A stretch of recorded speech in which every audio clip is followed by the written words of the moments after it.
Welcome to the Headley Highlight Show's Headley Headspaces. The Headspaces are a series of thoughts and musings I have during the course of the week, and I chew all over them and I share them with you. I'd like to thank all of the people who've been listening to my podcast. First of all, I now have got 950 subscribers, and I would like to get to 951 subscribers. So if that could be you, I'd be most appreciative of that. Please do jump through to the show on X. It airs every Friday, and it's a live show, 8 p.m. GMT, 3 p.m. Eastern Time. And I also accept donations at my website, which is deniseheadley.com, and you can donate there with fiat or cryptocurrency, and I am partial to 3 wings and chips and a Miranda, or rice, peas and chicken, coleslaw, and a drink to wash it all down. So now that I've done the promo, or should I say the plug, I just want to jump onto this quick news story, and I want to give you my 2 pence on it.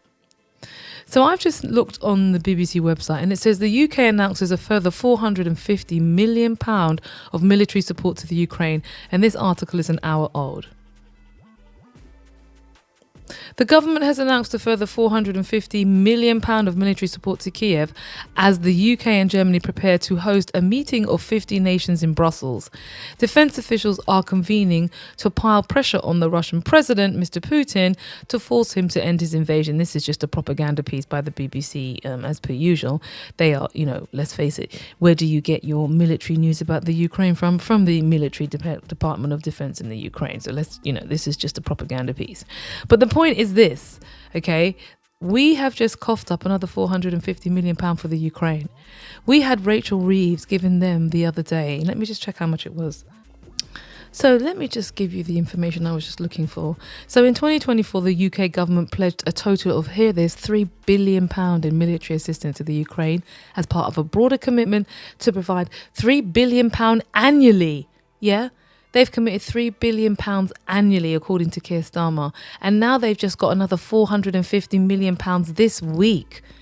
The support also included £500 million in a package that was announced in 2024, and additional Storm Shadow missiles, air defence systems, armoured vehicles, and millions of rounds of ammunition.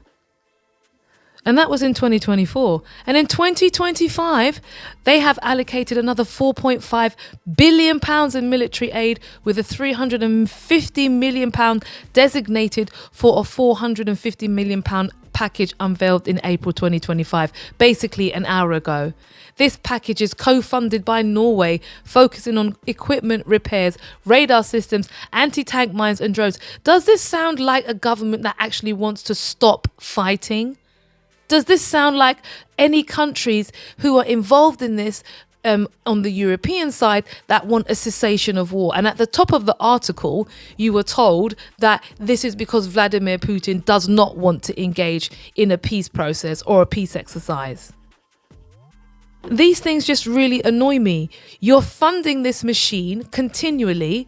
Look, in March 2025, Starmer announced another £1.6 billion in missile procurement deal financed through the UK export credits. So, the government is just making money off of this war. They want to supply another 5,000 air defence missiles manufactured in Belfast. Why don't we try making something else in this country other than bullets to blow up other people's children? These efforts were completed by the £2.2 billion loan backed by the frozen assets. Basically, you stole Russia's money, and now you want to use the interest of it, like you stole Gaddafi's money, you stole Saddam Hussein's money. You're just robbing people's money. You and Europe, you're just a bunch of thieves. The point of this is that, as you can hear, the frustration in my voice is that we in this country, we can always find money for war. We've just had an increase in national insurance contributions. We've just been told that PIP's going to be cut, which is her personal independence payments. But yeah, you can now see another £450 million go into the Ukraine. When are we going to focus spending some of the hard-earned British taxpayers' money on the hard-earned British taxpayers who are paying the money in this country? And that's my 2 pence on that news story, which is grossly upsetting. And frankly, it's just an absolute shambles and a shame that we live in this system, under this system, where people can just take our money left, right and centre and just continually fund the destruction of other people's countries. So what's your thoughts on this? What's your 2p, your 3 cities, or your declining sterling price? And what about Keir Starmer? My God, he is the blancmange of all government prime ministers. Sweaty, pink, tasteless, also trembles on your plate, weak and flaccid.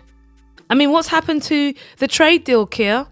You know, you're funding all the Ukraine every 10 minutes.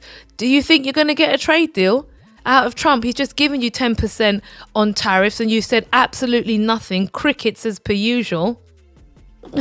Breathe out, D. Anyway, that's my 2p on that story, and it's exceptionally exercised me. Are you exercised or not? Or is this just a singularity on my part? Do let me know. Jump up in the DMs. Make a donation at denisehedley.com. Come back next week. Also, please, it will be great to see you. Thank you and good night. Bye. And cut! Make a donation to denisehedley.com.